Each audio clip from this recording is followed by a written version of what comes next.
महाभारत की कथा भाग छठा। एकलव्य की गुरु भक्ति।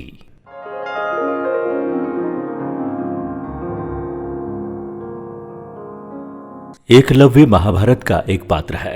वो हिरण्यधनु नामक निषाद का पुत्र था। एकलव्य को अप्रतिम लगन के साथ स्वयं सीखी गई धनुर्विद्या और गुरु भक्ति के लिए जाना जाता है।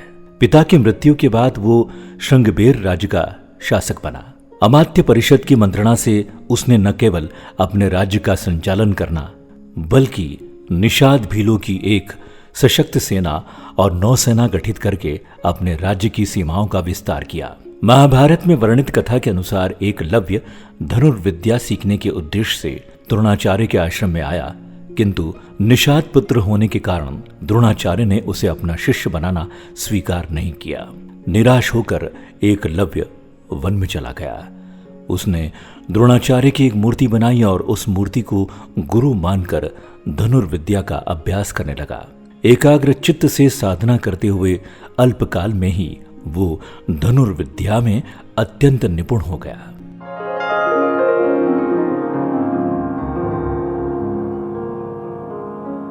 आप सुन रहे हैं महाभारत की कथा।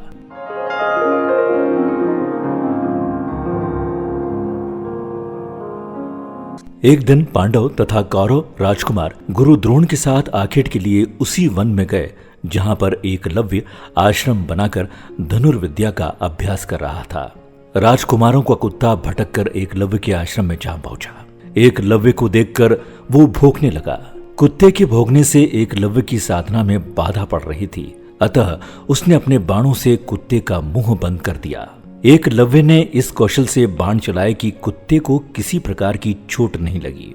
कुत्ते के लौटने पर कौरव, पांडव तथा स्वयं द्रोणाचार्य ये धनुर्कौशल देखकर दंग रह गए और बाण चलाने वाले की खोज करते हुए एकलव्य के पास पहुंचे। उन्हें यह जानकर और भी आश्चर्य हुआ कि द्रोणाचार्य को मानस गुरु मानकर एकलव्य ने स्वयं ही अभ्यास से ये विद्या प्राप्त की है। कथा के अनुसार एकलव्य ने गुरु दक्षिणा के रूप में अपना अंगूठा काटकर द्रोणाचार्य को दे दिया था।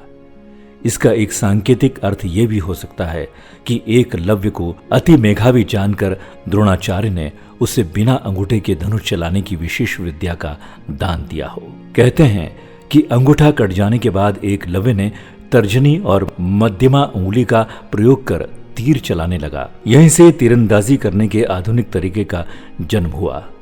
निसंदेह ये बेहतर तरीका है और आजकल तीरंदाजी इसी तरह से होती है। वर्तमान काल में कोई भी व्यक्ति उस तरह से तीरंदाजी नहीं करता जैसा कि अर्जुन करता था।